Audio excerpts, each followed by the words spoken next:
Yeah. Thank you.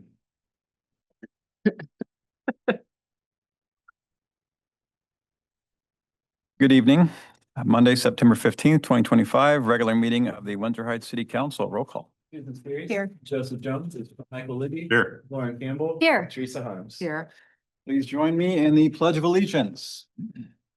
Pledge allegiance to the flag of the United States of America, and to the republic which stands one nation under God, indivisible, with liberty and justice for all. Approval of the agenda. So moved. Second. Roll call. Susan Spears. Yes. Joseph Jones. Yes. Michael Libby. Yes. Lauren Campbell. Yes. Teresa Harms. Yes. Item 3A, public hearing on the leasing of 1151 65th Street to Nancy's Place. Move to open the public hearing. Second. Roll call. Susan Spears. Yes. Joseph Jones. Yes. Michael Libby. Yes. Lauren Campbell. Yes. Teresa Harms. Yes. AJ?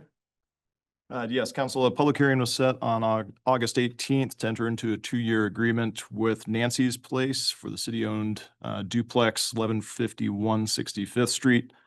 The agreement is included in the council packet. It proposes inclusion of up to 5 individuals being housed in the duplex. It excludes anyone that would be registered on the sex offender list. If a tenant causes any disruptive behavior, they are subject to removal. The agreement may be extended by written mutual consent between both parties.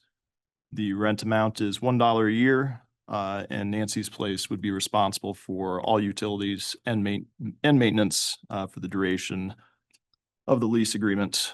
We did publish the public notice and notified neighbors within 2 houses of the duplex as well. At the time of now, we haven't received any public comment on that. Hunter Cook is on Zoom.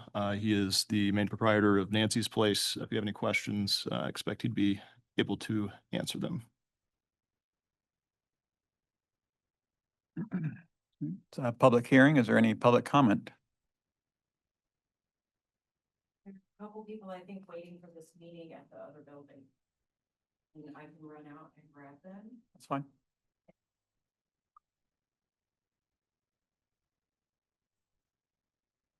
While we're waiting, is there any questions for Mr. Cook from council? Or any discussion from council? I'm glad we've found somebody to utilize the facility, and this is, I think, a good benefit to the community, and glad we're moving forward. I think it will be a good partnership between both of us.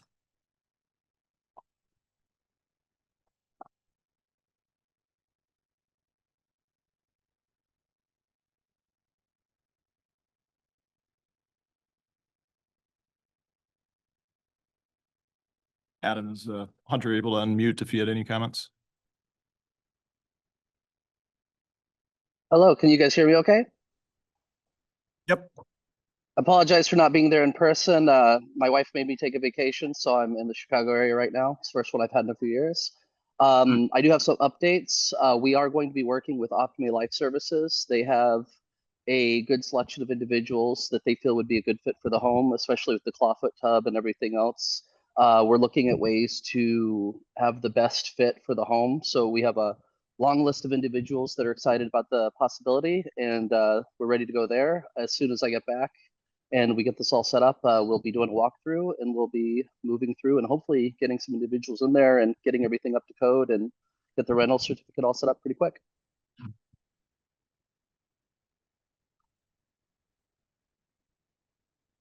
Excellent. Thanks for the update. How long do you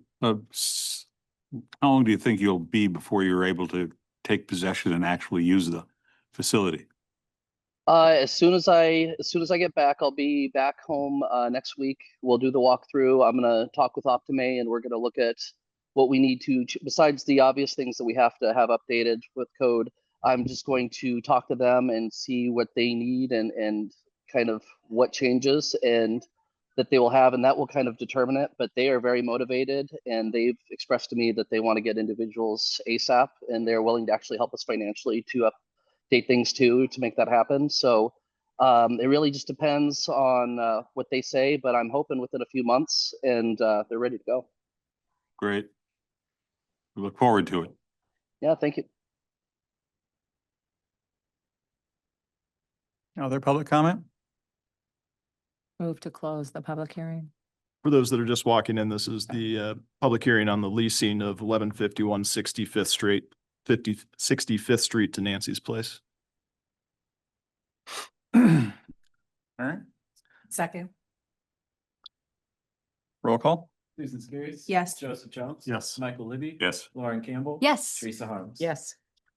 All right, 3B, consideration of resolution number 2025-68, a resolution approving the dwelling unit rental agreement between the city of Windsor Heights and Nancy's Place. Move to approve. Second. Is there any further discussion from council? Hearing none, roll call. Susan Skiris. Yes. Joseph Jones. Yes. Michael Libby. Yes. Lauren Campbell. Yes. Teresa Harms. Yes. All right, 3C, public hearing on the contract, estimated cost and scope of work of the 2025 tree removal project. Move to open the public hearing. Second. Roll call. Susan Skiris. Yes. Joseph Jones. Yes. Michael Libby. Yes. Lauren Campbell. Yes. Teresa Harms. Yes. AJ. Yes, and just for clarification, this would be a public hearing for any residents that have a tree that is on the tree removal list for the 2025 tree removal project to contest the removal of that tree or the trimming of that tree. But Nate, would you like to give an update on the status? Evening, Council. Nate Luthel, Deputy City Clerk. We had the initial bid come in at $24,000 to remove, I believe it was 19 full trees and 3 partial trees. Since then, we've had 3 trees fully removed, and then 3 additional trees, or owners of the trees have stated that they will be removing the trees. That was supposed to have been completed by yesterday, and as of this morning, that was not done. So those 3 trees total about a total of $3,084, and the remaining 13 trees to be fully removed, as well as the 3 trees to be trimmed, bring a total of $18,231. So altogether, if we were to move forward on the 3 trees that have stated that they're going to be removing it themselves, as well as the additional trees, that total would be 21,315. So it'll be between that 18,000 and 21,000-ish mark. So overall, I'm very pleased with the response that we've gotten. Quite a few people opted to remove their own trees. It's been a long program, but it's been good. So Very good. And for the 4 that have not completed, are they then back on this list, or how is? So they filled out a form that said option 1, they could pay the city to remove the tree. Option 2, have the cost assessed against their property. Option 3, remove it themselves, or option 4, come here to contest. I received 0 option 4s. I had, I think, 5 option 3s, 2 of which followed through and removed the trees themselves, 3 of which have not followed through as of this morning, and the deadline was yesterday.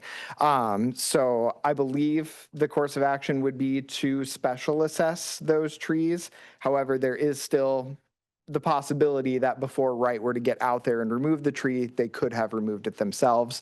That's why the cost is a little bit in flux. And the way that the bids were taken is it is per tree. And so if the time when Wright comes out, which I believe are scheduled for about 3 or 4 weeks out for removal, any of those trees have been removed at that point, we would simply strike them from the removal contract at that point. But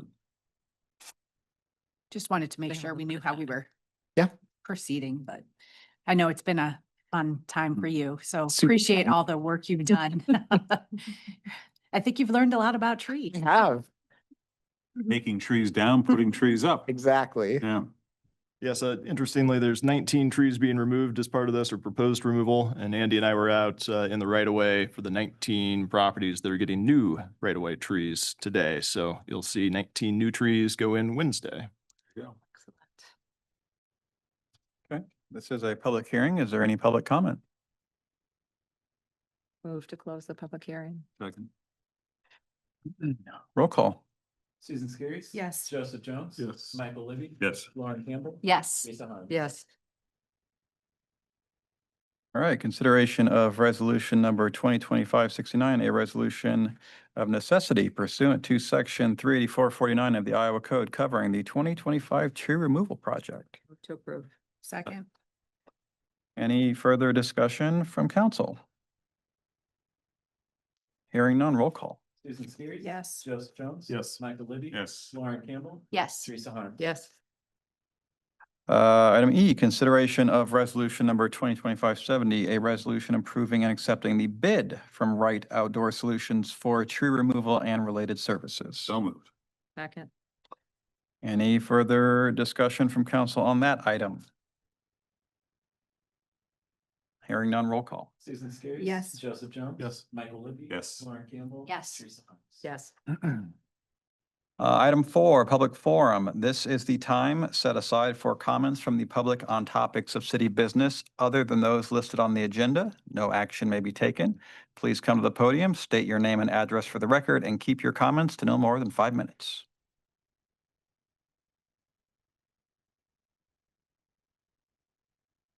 Lauren Campbell, 1463rd Street. Today is Mayor Jones' birthday. It's a big birthday. So we have to properly embarrass him by singing happy birthday, but to make up for it, I also brought some sweets for after council. So join me in happy birthday, and his daughter's on FaceTime right now. Happy birthday to you. Happy birthday to you. Happy birthday, dear mom. Happy birthday to you. Cha cha cha. Hi, sweetie.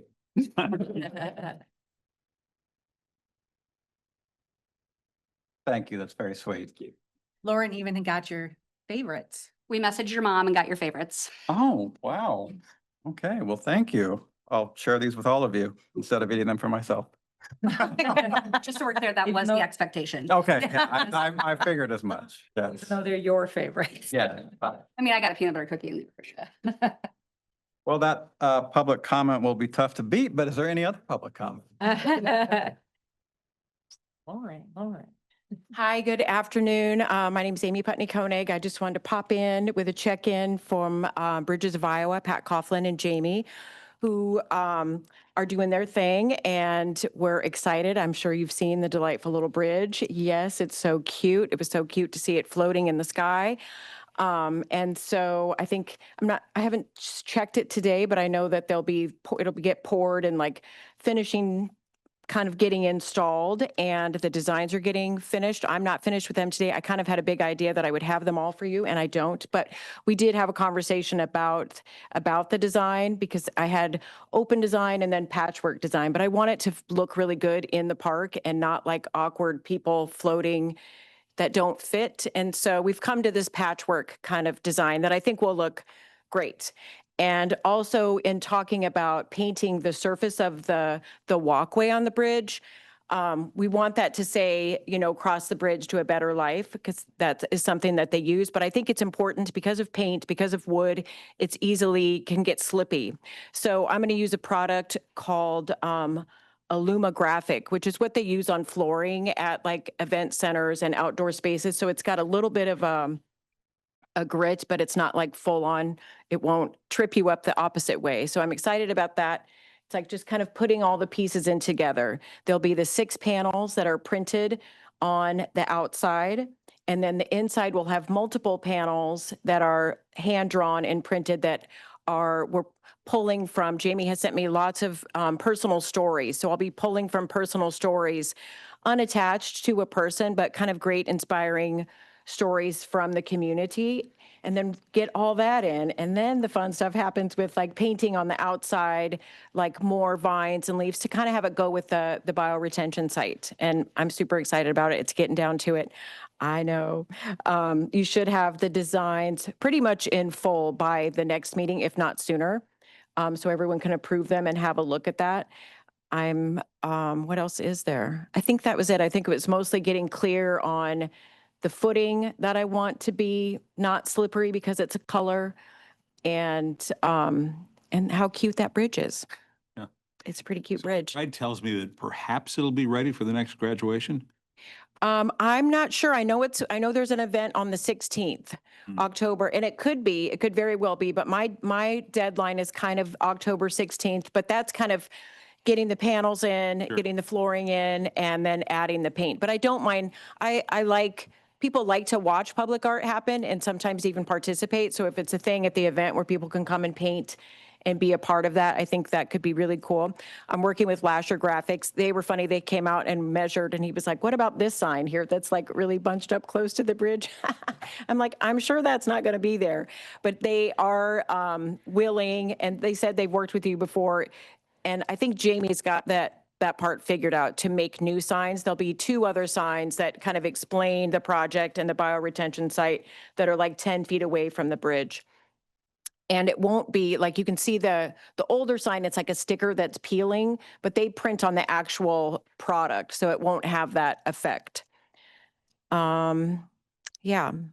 Our fall festival is October 4th, so just yes. your memory bank, Yes. just to see, if you have time to come out and, I do have a note of that. Yeah. I love that. I think that would be great. I think maybe we need a yard sign that says I was future gonna home of your art. Right. Yep. Okay. And I think you've seen, I did like a little sample for her that it's great that she said that it was well received here, and it was kind of showing that we can use the color palette and kind of the vibe of my style. And I want it to be loose and fun. And, there's a reason for hiring an artist instead of hiring like, Sure.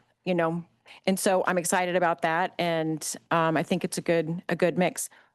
For some reason, I don't know if you're interested, I brought a book project that I've worked on that is pretty cool. If you're interested to pass that around, it's just based on, I got a grant from the Iowa Arts Council and the National Endowment for the Arts for this project that is telling the story of a couple art shows that I did that led to this art and activity book, and why I'm a hospice volunteer, and why I work with people with memory issues and continue to be an artist. But it's like a fun local Des Moines book story about something like that. So if you're interested, you can pass it around. There's a little paint on it. I brought you the copy from my car. So are there any other questions? It's way better than the half Right. of my car, so. And available where? It's available on my website. There you go. Yeah, it's just there now. Like, I don't know why I'm not very good at, somebody said, you're a great artist, but you're not a great entrepreneur. Cause I'm like, I don't know about Amazon. Yeah. I don't know, but it's like, I'm excited to keep talking about it. And this is kind of a step in that, because sometimes we get projects done and then the part that we learn from it, the part that we share is over. And so I'm kind of done with it, but to keep talking about it is a deal, a great thing. I have a book reading in New York City in October that I'm looking forward to and honored to participate in. And I think it's important subjects of art and recovery and helping people in all kind of ways of life at the end of life, so we're prepared for our end of life, because that's a way to love people. That's a way we do that. So it's a little bit, sorry to go there on the dark side, but I mean, we're all going there. Thank you so much for letting me chat. Thank Thank you. For having me. Glad to have you back in the community. Any other public comment?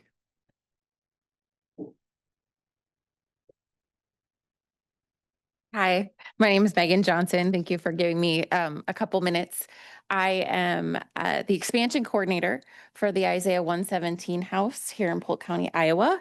And I am here to graciously request that you approve my request to use the community center on December 11th for nonprofits. And I just wanted to take an opportunity to tell you a little bit about Isaiah 117 and what we're trying to bring to the community. Hold on. Yep. Is there a motion to approve the consent agenda? So moved. Second. Go ahead. Thank you. All right, now it's fine. Most people understand the concept of children being removed for foster care. They understand that something has happened that has deemed the child to need to be removed, safety or neglect, and that they go to foster care. But what a lot of people don't know is that there is a gap of time in the middle where that foster home has to be located. And what Isaiah 117 works to do is to fill in that gap, to stand in the gap for those children and change how foster care begins. Even on the best case scenario, those that are really easy to place, those sweet, cuddly little babies that everybody says they want, still on average takes at least 3 to 5 hours. As much as I'd like it to be, foster parents are not sitting on their front porch waiting for someone to just drop off a child. They're at work, they're with their other children, they are not at home, they don't have the right size car seat, and there's a gap in time that has to be filled. The more siblings there are, the older those children are, the larger that gap becomes, often days. And do you know where children in Polk County spend that gap in time? The hospital? No. Sitting on the floor in the Polk County Health and Human Services offices on Euclid. Often sitting on the floor in a cubicle while a social worker is calling foster parents, filing motions, filling out forms. So they've had their worst day of their life, and we've deemed it so threatening to remove them, but let's leave them sitting on the floor. You get past that time where foster parents start screening your calls, and you get to the nightfall, and you know where they spend the night? In the conference room. This is not Gaza. This is not California. This is down the road. And we'd like to change that. Isaiah 117 has 57 locations across 13 states, and we're working to become the first one in Iowa. We want to have a home. It's not a group home. It's not a shelter. People don't live there. That home is to stand in the gap and fill in a need for the children of our county. So I graciously ask that we can use your facility, thank you, on December 11th for our Let's Build a Home fundraiser. Thank you. Are there any questions? Awesome. Thank you so much. Thank you. And it's a wonderful Bible verse, 117. Thank you.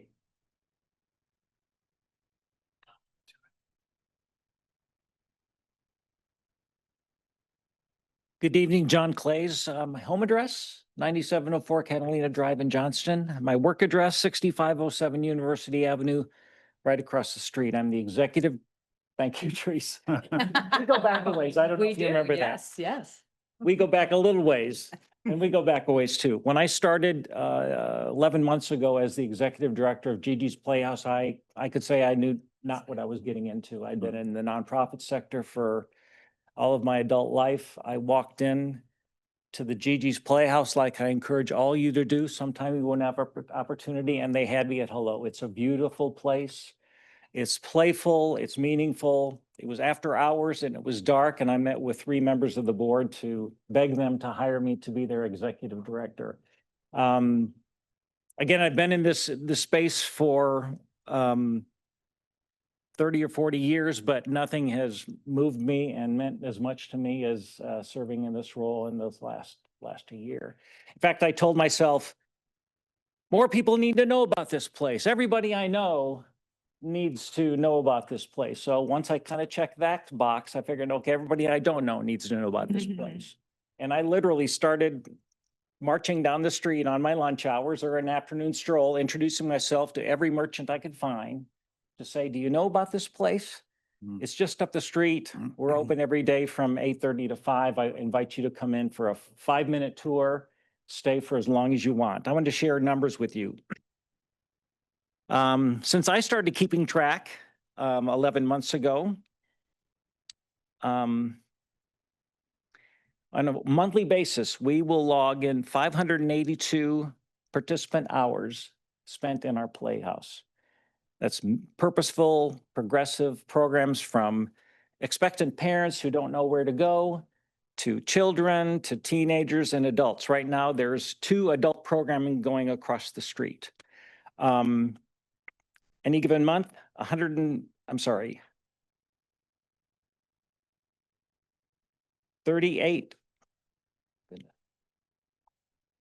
38 volunteers help us on a monthly basis, registering 183 hours, leading programs like fitness or cooking or art. It's just a magnificent place. I decided a long time ago when Adam paid me a visit that I should come to a city council meeting and introduce myself. And then it just kind of fell off my calendar. And I was reminded last week when the chief joined me and a few members of your staff came and spent a Friday evening with some of our participants in our every Friday karaoke night. It was just a magnificent thing. It's a great program. I extend an invitation to everyone to come in and take a tour and learn about all the great work that's being done right here in this community. Couldn't be more proud. Thank you very much. Thank you. John. John, I have one question. What song did Chief Roth sing? What? He did the karaoke? We missed that? We need video. Let's do that again. They were nice enough to post and tag us on the social media post, and it means a whole lot to our participants not to be afraid of law enforcement. They had as much fun as you guys, as your staff did. So thank you very much. Thank you. Thank you, John.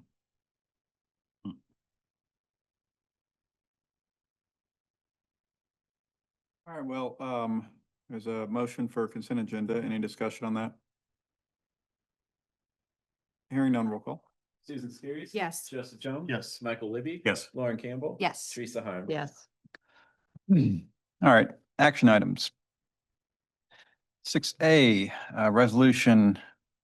consideration of resolution number 2025-72, a resolution to provide for a notice of public hearing on the proposed plan specifications, form of contract, and estimated total cost for the Walnut Creek Access Project and for the taking of bids on said project.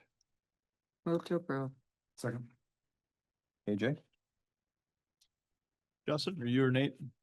Nate online? No. I am online here. Go ahead, Nate.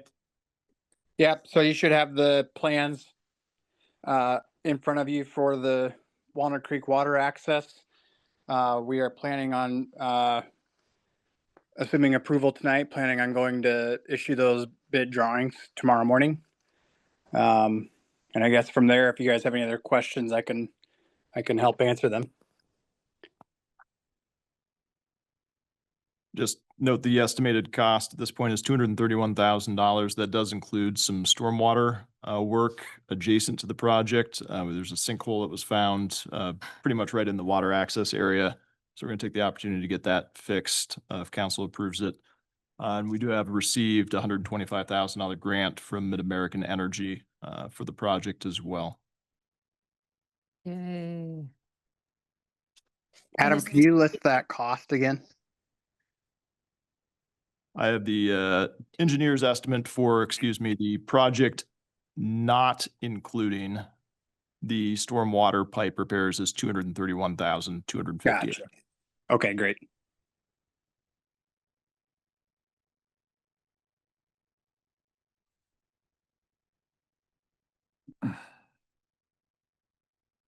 And did I read this was coming from TIF? Is that, I don't remember why. Yes, we have in the city's urban renewal plan, the water access is a listed project in there. So that will be the intended primary funding source beyond the Mid-American grant.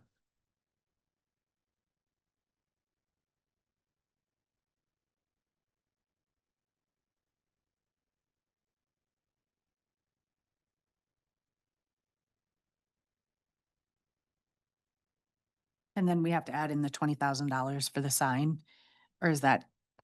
Yes, included? the wayfinding sign design isn't complete yet. So at some point anticipate we'll come back with that final design. There's 2 different designs. The one that we'll likely recommend is the cheaper of the 2, estimated at $20,000. So council can make a decision at that point if they'd like to move forward with the icon signage, some sort of alternative signage or no signage at that point.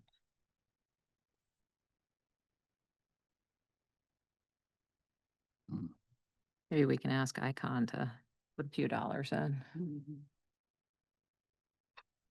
So it's an expensive sign. Signs are very expensive these days. So, Nate, I think part of the challenge with the sign is the footing is pretty substantial, given it's in the floodplain. Is that accurate? And then it's a fairly permanent sign, because I think it's close to what the trail signs are that you see across the metro as well. Is that right? Yeah, that's correct. It'll have a concrete footing. It'll either be a pier footing design or like an over excavation with a spread footing. They're still working out exactly what the final dimensions of the signs will be. So the final dimension will inherently affect the size of the footing as well. So Icon's got some things to work out basically, and that was the reason for pulling that portion of the project out.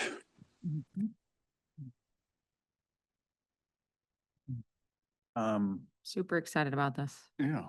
Do we have any lingering concerns about what is taking place upstream and how that might affect our project, or at least if someone does something really major further upstream, will it wash out or somehow negatively affect what we start on? Nate, if you heard that question too, the concern, is there any concern about upstream caused flooding and any impacts to this? I guess, you know, it's stone block, large stone block that primarily makes it up. So we'd be talking some pretty heavy moving water. There are some plantings, kind of a small willow type of a shrubbery on the water access side. We looked at doing some more substantial native trees there, or prairie. It's more of a sandbar though, so we decided it's probably best to steer away from that if we're gonna have long-term success. And then across the creek, we've been talking with 3E, and they've agreed to grant us access to plant some larger native trees that should kind of shield the aesthetics, I think, when you're down in that area, to give it more of a natural feel as opposed to looking at the industrial parking lot, or to a certain extent 235. So assuming they can get past their infancy, they should hopefully hold up fairly well to some moving water over time. Really excited to be at this point, since we've had this conversation for a while now. And so we're getting closer. Getting closer. Yeah, for sure. Love it. Good work. Thanks, Nate. Yeah, thank you. Any further discussion? Is there Also part of the larger, just Colby Park project. So that's. is I there a feel good about deadline for the fact that grant? We're making progress. They've indicated some flexibility on that, but with spring construction, we should be well within that 1 year time frame that they have as a goal for completion. The design is similar to, I think, what Urbandale's done behind the Urbandale Library connecting to Walker Johnson Park, and it looks really nice. And I used it for senior photos this weekend, so that my job is about to get a little easier. All right. Further discussion? I have to cross 86. I'm kidding. Hearing none, roll call. Susan Skiris, Yes. Joseph Jones. Yes. Michael Libby. Yes. Lauren Campbell. Yes. Teresa Harms. Yes. All right, 5B, consideration of resolution 2025-73, a resolution authorizing the city of Windsor Heights to submit an application for grant funding from Bravo for the public art mural and further obligations to matching funds. Move to approve. Second. AJ. This topic has been longstanding. I think it predates me to a certain extent. The idea of a patio and a mural on what I'll continue to refer to for the next week or so as the former Little Brother building on University and 66th. So the west wall facing kind of the coffee shop, shopping center there. We had a communications and public art committee meeting with the building owner, Colby Interests, and the future tenants of 6857 6587 University Ave to talk about issuing out a RFQ to install the mural on that west wall. The change in tenancy of the Little Brother building isn't going to facilitate a patio use there anymore, but we'd like to continue to explore the mural on the west wall and then potentially underneath the awning along University Avenue of 6587 through 6567. So that would be that wooden awning that goes along University Avenue. It spans about what appears to be 4 different buildings there. The committee was generally supportive of moving forward with the project. And this conversation syncs up with a Bravo public art grant. We, of course, just finished our public art plan. It does require a 25% match to apply for those funds. So there's a few different ways we could look at this, but I guess the recommendation at this point is to commit up to $40,000 of city dollars towards the mural project to create a match. And then if we do receive the Bravo Public Art Grant, that commitment could potentially go down, or we could go beyond just the west wall and potentially then include the underneath that canopy to kind of create that flowing mural underneath the canopy over into that west wall. So tonight we're looking for approval for some sort of matching funds that would allow us to move forward with that application for the $50,000 or up to $50,000 public art grant. And then work towards establishing an agreement between the building owner and the tenant to determine responsibilities for installation, maintenance, preparing the surface for the mural, and then eventual mural removal. The Colby Interest trustees have indicated they're supportive of a mural here. We had a good conversation about some potential topics or themes of that mural at the committee level. But they'd just like to retain the ability to sign off on that final mural and make sure it's not political, something sort of joyful, something positive for the community. So I think our interests are aligned there. And then if we get through all that, we'd release an RFQ for the mural with the awning components as an alternate to see where funding stands at that point. Have the Public Art and Communications Committee work on that and bring forward a recommendation with the building owner's approval to council to move forward with an installation, hopefully spring of 2026. I do have included in the staff report here some potential cost estimates. These were provided by a muralist in the metro I've worked with before. You just sort of indicates, depending on the level of detail and what artist you're working at, there's different price ranges on a square foot that you could be looking at there. So, very high end type of a mural on both of these awnings in the west wall could be up to $100,000 plus, or closer to that $50,000 range in total. There could be some fee aspect for the design components. You might want to see a UV protective coat, particularly on that west wall, which gets a lot of sun.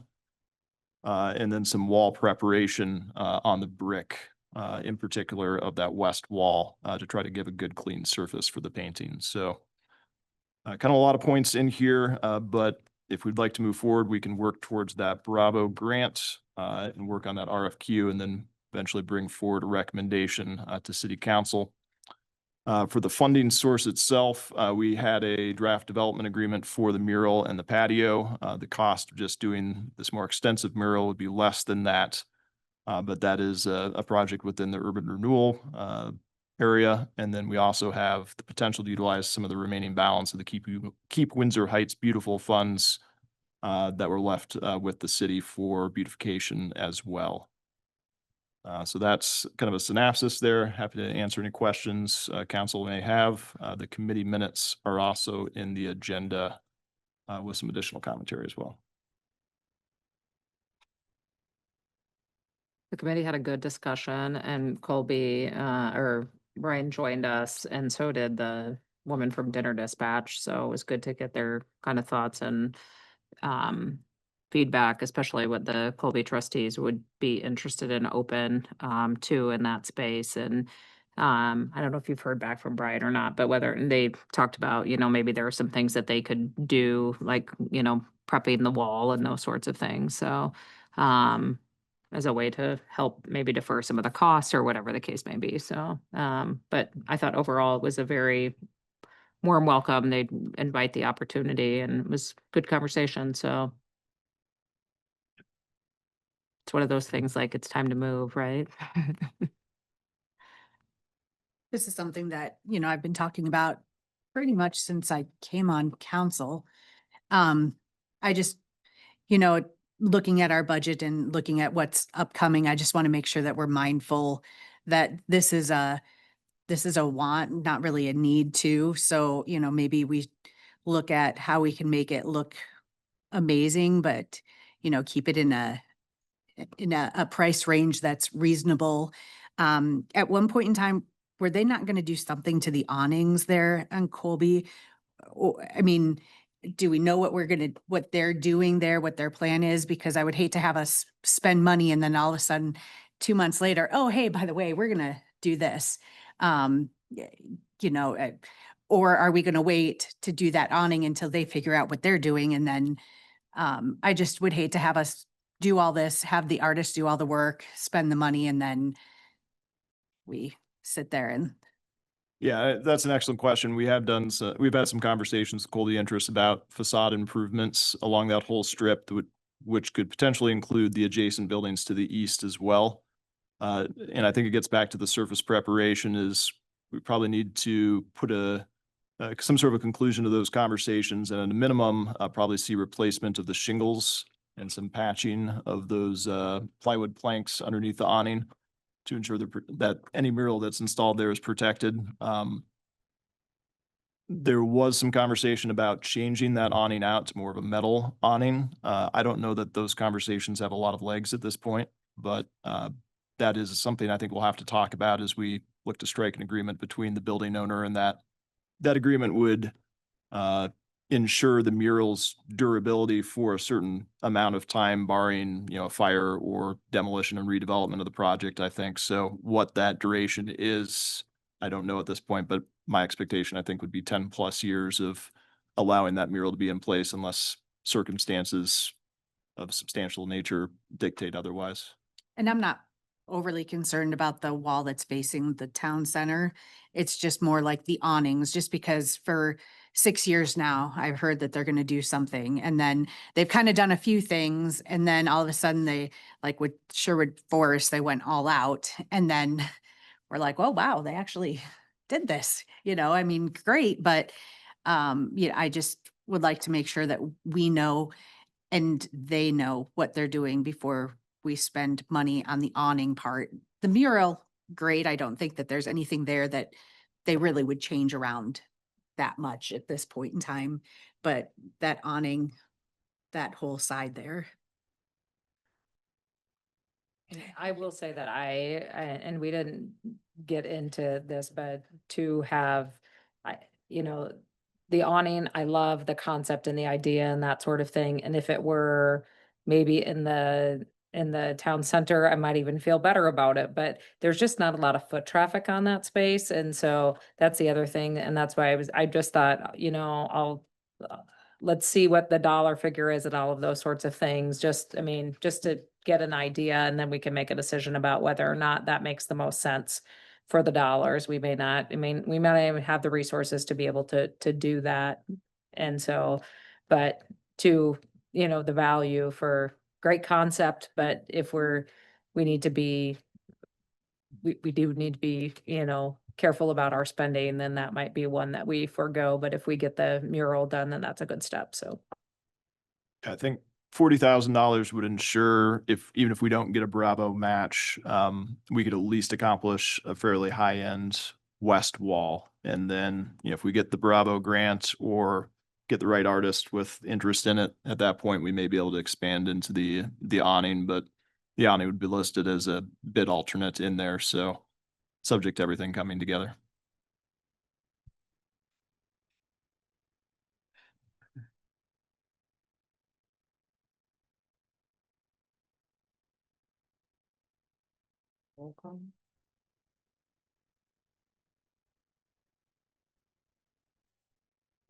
Sorry. I've wanted the mural there since. So the I can go. resolution is only if you get the grant though, right? This would be authorizing us to submit the grant and committing the matching funds. Okay. But I think we would start moving forward with the rest of the process with touching on the council to get that agreement with Colby Interests and then work towards an RFQ with the understanding that we would move forward with a ceiling of a $40,000 mural on that west wall if that's what the circumstances dictate, if not getting the Bravo grant, but council can provide that direction as you desire. Okay. Roll call. Susan Skiris. Yes. Joseph Jones. Yes. Michael Libby. Yes. Lauren Campbell. Yes. Teresa Harms. Yes. 6C, consideration of city administrator evaluation process. Do we need a motion, or we just need to have a discussion? I think you're going to have discussion. I don't think a motion is Discussion. necessary. We do an online form for our feedback this time, so I Yes. don't have to find a printer. Yes, yes. I'll admit, this is like my craziest time and to only have 4 days. I'm a little nervous because isn't it due back like the 19th on Friday, according to this timeline? No. Oh, it's due to count. Okay, so you are, okay, End because of I'm the- like, End of the month. oh my goodness. Last year I was doing it at League of Cities, trying to figure out how to do that on my phone. It's not fun. The 29th. Whew. I did do it last year. You didn't do it? We can't do this again to We me. make this an online form. Can I make this an online form? We have one, don't we? Online Well, hold on, are you talking about a fillable PDF? No, I'm talking about like Like a an Google, app- like a Google form or like Microsoft form that we can bloop, bloop, bloop and hit submit and it can do the Why not? tabulation. Have at it. No, I Okay. think it came from Lauren. Maybe or Teresa. Go what? Teresa. I was just, do you want me to do it? Okay, yeah. It's copy paste. I can handle that. Let's see. Okay. I can have this. Well, I think there's always the two things to decide. Well, actually, there's the three things to decide. The timeline looks good, the central point of contact, and the instrument. Is Teresa our central point? Not that I just want you to be voluntold, but Or you were appointed. are you our point? I just want to know. I don't where- care. I'm happy to do it if you want me to do You it. do such a great job. Why? The last 2 years, you know, We, might as well keep the streak we going. vote yes. Sorry, Teresa. No, that's okay. I'm happy to do it.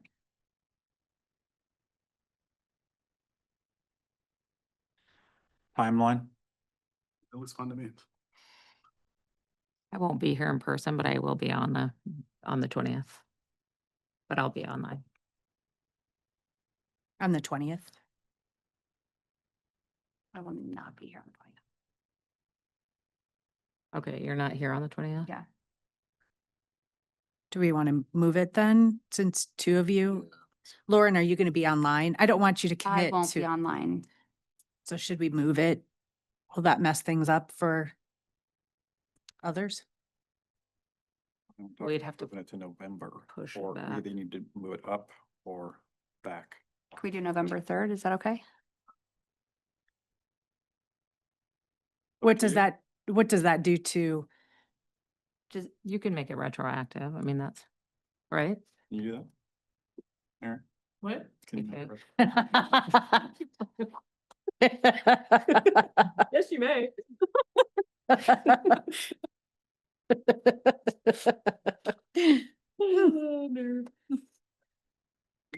then I say we move it to I mean, if that works, I think, so we're all here. Okay. Just my 2 cents. That works for me. That's fine. Works for me. AJ, is that okay with you? Good with me. All right. And the instrument, which has been the same for the past 3 years.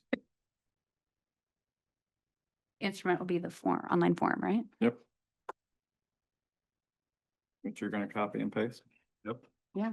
We got it. Yep. I think the questions are still all applicable, all relevant. If you see any problems, let me know. Will do. A lot more spaces for comments. How about that? It's gonna be open, so. So the only thing we're changing is October 20th to November 3rd. Is that correct?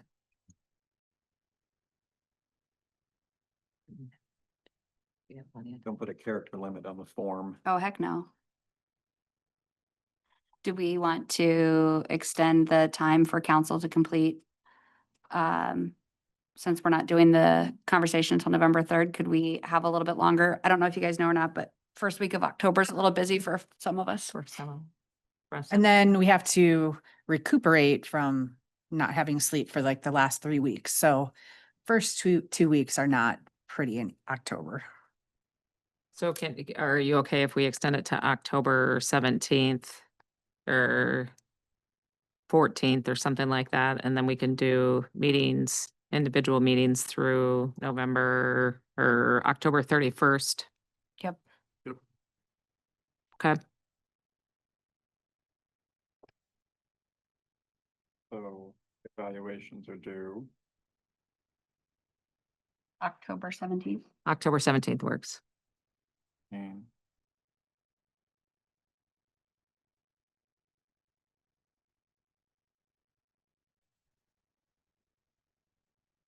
You want me to mark it on your calendar? You want me to send you a meeting invite?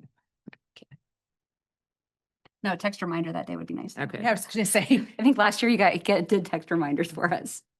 The That's day why I after did was it. due. That's why I did it at the League of Cities. Cause I got right. that text reminder. I'll send reminders. Good for everybody? Yep. Okay, thank you. All right. 6D, consideration of the third reading of ordinance number 2025-02 related to ADUs. So moved. AJ? There's been no public comment and there's no recommended changes. Anything from council? Hearing none, roll call. Susan Skiris. Yes. Joseph Jones. Yes. Michael Libby. Yes. Lauren Campbell. Yes. Teresa Holmes. Yes. Reports. Mine is in the packet. Ms. Harms? Yes, so, MAC was last week. We had an update on the, Polk County Water Quality Report. It was, I think, well received, good conversation, discussion. So more to come. Again, if you have not watched or read at minimum, the executive summary of that report, I really encourage you to do so. My family and I had the opportunity to help with movies in the park. So thank you, Susan, for continuing your work and passion for that project. And it was fun to be out there with everybody and put my children to work. And Windsor Wonderland is in full planning mode. I think we have everybody secured and we're looking at doing some other things. Adam, I need to circle back with you on the route. The carriage route ride. We need to figure that out. So I can figure out all the other things we need to make that happen. So other than that, happy birthday, Mayor. And I think that's it. Ms. Campbell? On August 23rd, I participated in Gigi's Donut Walk in Ankeny. Had a great time. Donuts were also great. And my son loved getting to run across the finish line, plus the bounce house and stuff. So they know how to host an event. I attended the elected official and the public session, one of the public sessions on Reimagine DART at the Franklin Library. I'm going to go to the one tomorrow at the West Des Moines Library as well. If you haven't explored the changes that are proposed as part of Reimagine DART, university, we're going to have ideally even more service, which will be great for our community. Movies in the Park was a hit with Wicked. Not as many people singing along with the songs as I expected, but it was good. Special events are in full swing. Thank you to Susan, Chief Meese, Chief Roth, Adam, Nate, and Andy, and the rest of our city staff. And of course, special thanks to Susan for the extensive planning and thinking of all the things that we managed to forget from last year and remembering those so that we can update our playbook. And I think special events falls into that category of other duties as assigned, and boy, do they get assigned. So thank you to all of our city staff. Happy birthday, Mayor. That's it. Libby? Happy birthday, Mr. Mayor. Great looking gavel. A couple of things. Icon Water Trails had a great article in the Business Record, if you happen to see it. I sit on that board and it was really well done. The economic development properties of Icon are amazing. Speaking of DART and Reimagine, I sat down with Amanda Wonke last week, and we went out to lunch and recorded that for an upcoming edition of the Business News Hour. And quite an interesting conversation that we had with her about Reimagine DART and what some cities are doing and what others are not.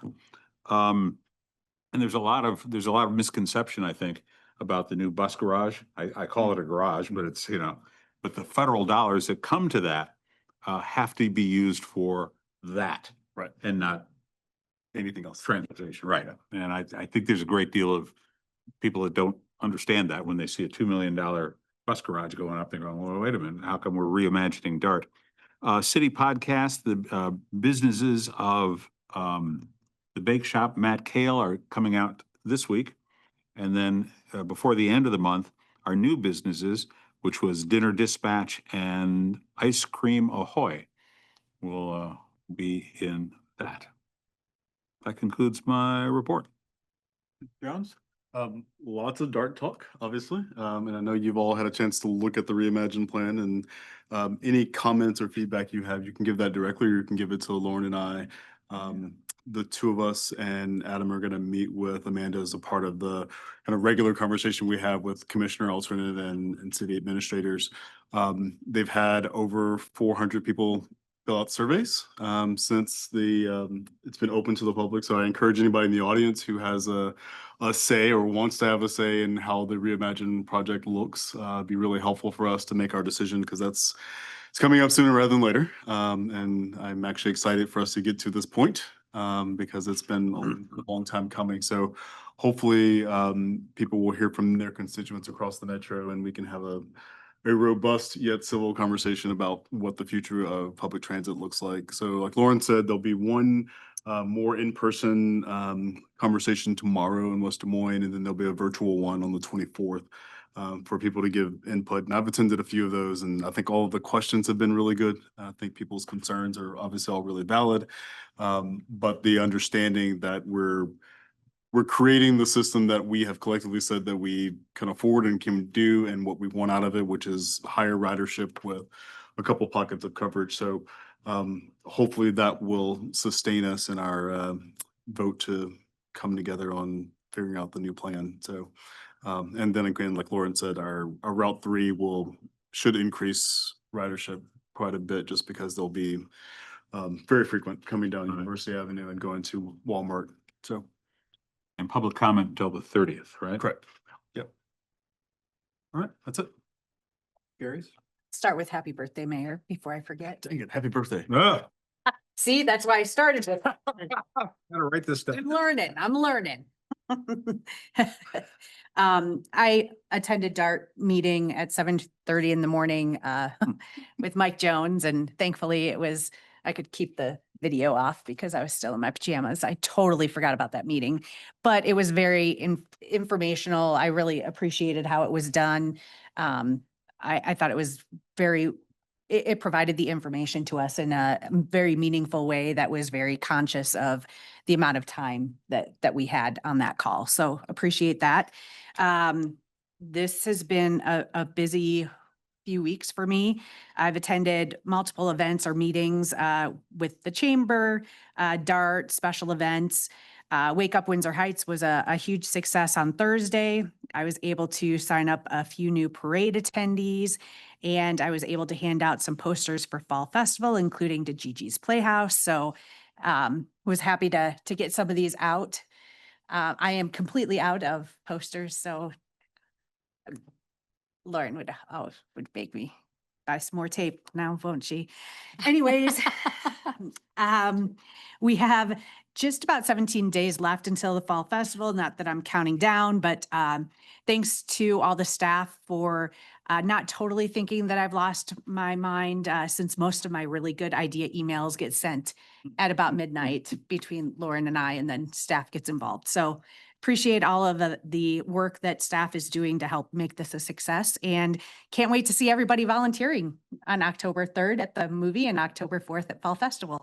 And if I don't see your name signed up, I might just happen to volunteer you into a position. So that's it. Adam Strait. Code update. What? There's a code review update on here. Oh, yeah, that's Mhm. right. Yeah, Yeah. it's been like 3 years, I've never spoken. Here's your chance to shine. What you got? Come on. Give that man the mic. No mic necessary.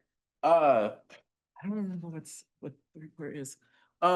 So yes, the code review update is going great. Coming up on finishing up staff redlining for chapters 100 through 185 minus the zoning code, since that's out of scope for this. Finishing up that redlining this week. We'll meet with Adam to get that reviewed for any final things from him, and then I'll be reaching out to Erin to pass it through her to get any feedback from her on that, to bring it back to council. I think I put on there the 20th. Perfect. So bring that back to on the 20th. We'll present what the red lines changes are. Do that again like I did for those first 60 chapters. And then after that, take any feedback from that night, or if you guys need longer than that week to kind of digest anything, get any final edits, red lines into there to then send it off to Corey and Simmering Corey. I always get that mixed up. And then what they'll do is then it kind of gets out, the timeline gets a little hazy at that point because then it's on them to create the code draft. So they're putting together into taking all the red lines, any answers to questions, putting that into a draft code. They'll send that back. We'll review it. Any questions that come up from them during that process will be brought up. Any final edits that on the staff side or council side that we have, that's the time to put that in there. And then at that point, send it back to them to do the final redlining and getting it all together, and then should be ready to go through the approval process, set public hearing for that, and then go through the readings. So hopefully early 2026, I can wrap this up, and then we'll be working on a strategic plan too, just to come up with a way to make sure we stay on top of the code. I'm just doing kind of thoughts. This is nothing put down pen to paper just from my head, is kind of doing quarterly reviews, maybe quarterly reports of just what the metro, around the metro, ordinances happening around the metro. So we don't fall behind in anywhere. We can stay in line with everyone around the metro. Just kind of, that's been a recent goal, to just kind of have a metro-wide effort. So just as a way for our code to fall into that effort as well. So you did well. I'll be ready for it to be done. Yes, we're still well going though. Yes, it'll be an exciting time, but there's light at the end of the tunnel. AJ? Last 2 weeks, they've been busy restriping University Avenue. Hope everybody's enjoyed dodging cones out there. That is all done now. It was a lot of fun watching it from the City Hall window. All the coordination that goes into that. The original project was bid with the intention of leaving University Avenue open during the rejuvenation of the asphalt phase as well, which would be just east of 69th to 63rd. Based off of all the coordination and logistics that went into the painting of the stripes, we're moving towards the idea of doing an overnight closure. So something like 9 p.m. to 3 or 4 a.m. ish. Justin slowly nodding. Probably not happening. All right. It'll be 2 days. Justin, what is our plan? So it'll be similar to what's. He was this close to not coming up. This close. Dustin Ernst Bold to make. So I just kind of confirm this a little bit this afternoon. They're planning on Thursday and Friday, over 2 days, essentially kind of skipping not as bad as what the striping was. So we'll have to do one lane, let that product cure, flip over to another side, put it down, let it cure, and kind of flip flop in 3 phases, right? So traffic's going to be moving quite a bit from one side to another So they're tentatively ready for Thursday, Friday. Hopefully that holds up. I know there's some rain coming and whatnot. They have to clean the roadway is the biggest thing. Getting that good and clean and spray that down. So the application is clear, so it won't affect any of the striping at all. So it'll just be a clear product. It's a biosolid, so it's environmental friendly. They'll just soak up in the asphalt and preserve it a little bit. The color will pretty much stay the same the way it is. It won't get darker. It might get a little bit darker, but it won't be a black surface going down. It'll be clear, go down, dry, and protect that surface. So Andy can put a bunch of salt on later. Yeah. So. Hopefully not less, right? Less. But It's not gonna get much snow. I will confirm. The Briner route now, right? I'll confirm dates Yeah, tomorrow and the let Aaron Briner know. now. Yeah, I remember things. Look at Fancy me. Brenner. Way to go, Lauren. Smart. Okay. All right. Gotta go, Justin. So moved. Second. Not that anybody. Carried. Yeah. Joseph Jones, Michael Libby. Yes. Lauren Campbell. Yes. Teresa Harms. Yes. Thank you. You're a great public speaker.